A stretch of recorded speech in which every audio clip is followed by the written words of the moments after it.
Now, since I've declared that I'm not contesting in this coming general election, this will be my final speech in this House for now, sir. Sir, I come from a family of freedom fighters. My grandfather, Sri Patu Rajgopal Naidu, was a freedom fighter, social worker, reformer, writer, right hand of legendary parliamentarian Professor N.G. Ranga, and was also MLA, MLC, and twice member of this very House, sir.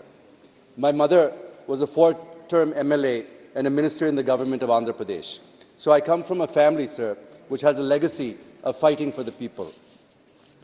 This is indeed the last session of the 17th Lok Sabha, and every member of the House is bidding adieu. And the reason that I've decided to not contest also is that it's not easy, sir, to sail on two boats in one go, to be in public life and also to continue as an entrepreneur. So I've decided to give a pause to my political life.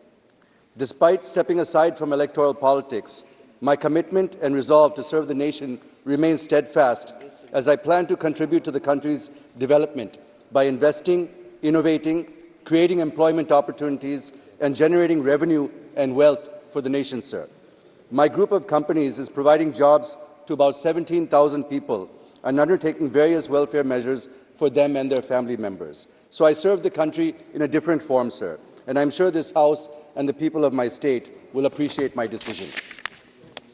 Before I start my observations on the President's address, I would like to take the opportunity to first thank our party President, Sri Nara Chandrababu Naidu Garu, who has allowed me to be part of this House twice. And I admit that I have learned a lot from him, and he has guided me during my tenure and difficult times.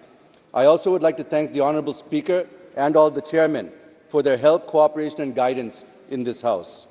I also express my gratitude to the officials of the Lok Sabha Secretariat who are always ready to help the members. I particularly thank and wish to place on record my admiration for the reporters sitting at the table who record and report our speeches verbatim. When I read my speech the next day, I could not stop appreciating the flawless speech that has reached me. So I also thank them, sir. And more than anybody else, I sincerely and wholeheartedly express my deep sense of gratitude to every single team member of my Guntur parliamentary constituency, the TDP leaders and the colleagues of Guntur, without whose support, cooperation and blessings, I would not have been able to undertake my 10-year successful journey as an MP and would not have done whatever I could for the people of Guntur. So I once again thank all of them from the bottom of my heart. Sir, I compliment the Honourable Prime Minister, Sri Modi ji, for finally consecrating the Ram Mandir temple in Ayodhya, and the entire country is greatly indebted to him. I plan to visit the temple one day as it realizes the 500-year-old dream of all Hindus. The world knows that we are one of the oldest civilizations on earth. Here I only wish to say that the stones may be old, but they are chiseled afresh. Our civilization may be ancient, but I feel it is born again. The last 10 years of Modi ji's government may be like any other, but he ensured that it marks a new dawn. The date of 22nd January in many ways has redefined and rediscovered our civilization. Not just this new parliament, imbued with the fragrance of Ek Bharat, Shrestha Bharat, is one more testimony to our great civilization and culture. Sir, I compliment the Honourable Prime Minister for his leadership and vision for the country. Sir, even though we are not a part of the NDA, I cannot resist my temptation to praise the government under the stewardship of Sri Modi ji over the last 10 years, how he has taken this country to new heights, and we are on the verge of becoming the third largest economy in the world. It is not just governance, but it's the leadership that counts, and Modi ji's leadership, sir. I just want to mention the top 10 achievements of this government, which has really brought me a lot of joy, sir. First, he has made our country the fastest growing economy among the G20 countries.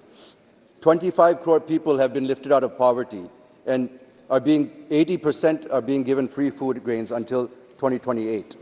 The credit for rolling out the GST goes to Modi ji. Forex reserves are registering $615 billion now. The push to digital India. 46% of the world's total real-time digital transactions take place in India. 1,200 crore transactions were done through the UPI in December 23. Now even Eiffel Tower tickets can be purchased through the IPI. Number 5, 34 lakh crore has been transferred through the DBT and JAM Trinity and has helped to curb corruption. Number 6, 3.75 lakh roads have been constructed in villages, 1.46 lakh national highways, and 150 airports, sir. Number 7, one nation, one power grid, one nation, one gas grid, one nation, one ration card, one rank, one pension have all been welcome, sir. Number 8, successfully dealing with the COVID pandemic and free vaccines to more than 150 countries. Number 9, 33% reservation for women, women as fighter pilots for the first time, women cadets given admission for the first time in Sainik schools and the National Defense Academy. And finally, my top 10, the 10, sir, rounding out the top 10, the PM Kisan and the PM Fasal Bima Yojana have been a great boon for the farmers of this country. Sir, you must be aware, the House is aware, that I've spoken on various subjects relating to local, state, national, and even international issues during my 10 years in this House, and gave valuable suggestions and recommendations, including in the committees that I participated in, some of which have been accepted and have been implemented as policy also. So I would like to thank Modi ji and this government for the same. With your permission, I would like to touch upon a few things which I have been able to achieve for the people of Guntur, sir. Sir, number 1, I fought for the capital Amaravati, raised it many times in Parliament, and I'm still supporting the farmers' agitation, which is going on for more than 1,500 days for making Amaravati as the sole capital. It's still happening, sir, in my constituency. Sir, just a few more minutes, sir. This is my final speech. Please indulge me and give me a couple of minutes. Sir, number 2, I could get 1,500 crores for the development of Amaravati and 1,000 crores for my constituency in Guntur for the underground drainage system from the central government. Nearly 20,000 houses have been sanctioned in the Guntur Lok Sabha area. 50,000 free water connections to the poor have commenced. I've been instrumental in getting chili and turmeric better remunerative price and also geotagging of chilies for export. Succeeded in getting exemption on tax on capital gains on the first sale of land for farmers from 29 villages of Amaravati. The Kondaviti Vagu lift irrigation project was completed. Many lift irrigation projects were completed in the constituencies, sir. AIMS in Mangalgiri, CHC in Tullur, and PHCs in Chebrolu, Dugrala, Vatticherukuru, and Medikonduru have been completed, sir. I played a crucial role in announcing Amaravati as a smart city. Development of Guntur road infrastructure, including the inner ring road. Various railway works under progress. 1 kV Kendra Vidyalaya at Tenali in my tenure. National Agriculture University for Guntur. 60 crores worth of development undertaken in 10 years with MP LAD and Mandrega funds. And the list goes on, sir. Sir, the Honourable President has rightly mentioned about setting up of a central tribal university in Telangana. I welcome it. But at the same time, I ask the Honourable Prime Minister as to what his government has done about various institutions mandated to be set up in the state of Andhra Pradesh under the AP Reorganization Act.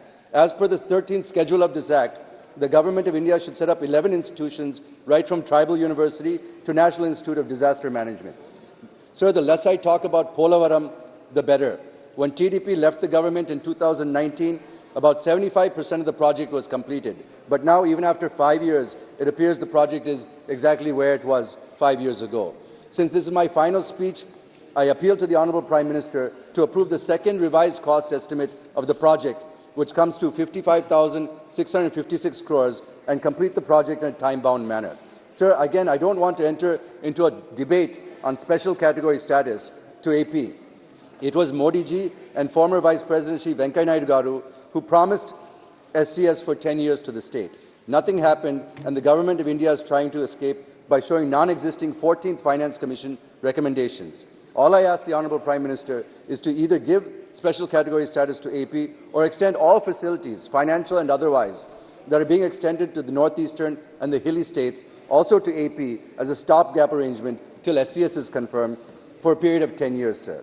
Sir, there are other issues such as setting up of major port, integrated steel plant, crude oil refinery and petrochemical complex, establishing a new railway zone in Visakhapatnam, development of a metro rail facility in Visakhapatnam, and connecting Vijayawada, Guntur, Tenali, among other things. The railway minister is on record saying that the government of AP has not given land for a new railway zone, but government of AP has said it has given land. So whom to believe, sir? We need a clarification. Sir, since I'm not speaking on the budget, I wish to just touch upon a couple of points on the Indian economy.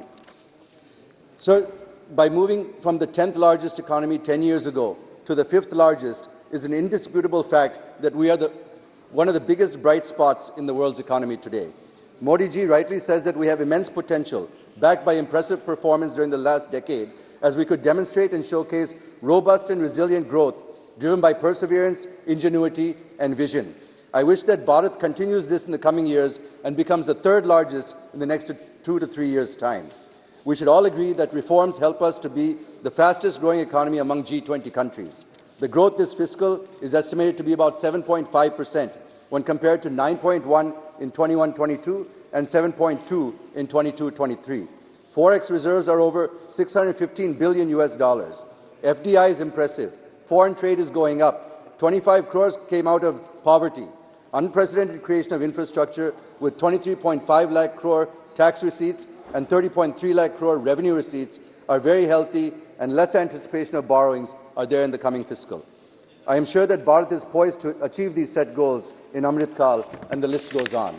But at the same time, we should admit that we are not able to provide jobs that people are expecting. We are still making the industry run from pillar to post for approvals and permissions, particularly in sectors like EV and lithium-ion battery manufacturing, among others, and imposing duties on them despite claiming that Government of India is facilitating ease of doing business.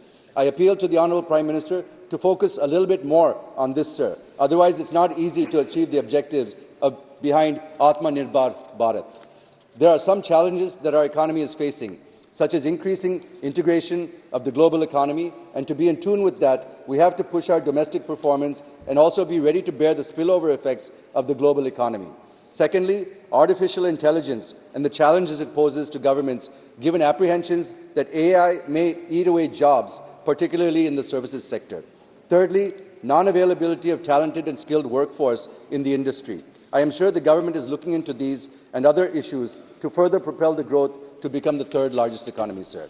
Sir, we are in the election year, and a couple of months from now, we are going to have general elections and also assembly elections in my state, sir.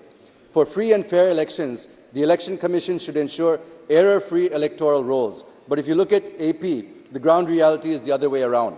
The DEOs and EROs are not following the directives of the ECI in preparing error-free electoral rolls due to pulls and pressures from the ruling dispensation.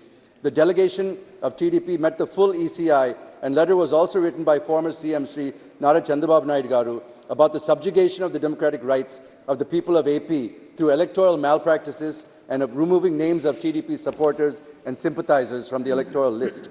So there's a need to immediately deploy electoral roll observers in AP from Government of India to stop these electoral malpractices. The unfortunate part is that the field machinery deployed, instead of correcting mistakes in the electoral rolls, which is the crux of the issue, took a casual approach by transferring the responsibility to lower officers and not following strict and meticulous instructions given by the ECI. Kindly conclude. Sir, I'm just coming to the conclusion, sir.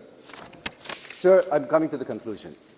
As I said, sir, I'm taking a break from politics, and the reason is I cannot sail on 2 boats at the same time due to various limitations. I feel that businessmen are a very important part of the political process, which is essential in my opinion, as they play a pivotal role in driving the economy and its growth. They need to have freedom to express themselves and to take a stand against the government of the day when necessary, without fear of reprisals and attacks on their business. The institution should ensure, the Parliament should ensure that law-abiding businesses are not exposed to harassment, even if they don't share the same political views. This is extremely important, sir, because if we look at the affidavits submitted by all the members, 20% of this Lok Sabha are declared as businessmen. I'm sure all of them are having the same problems that I faced in this last 10 years.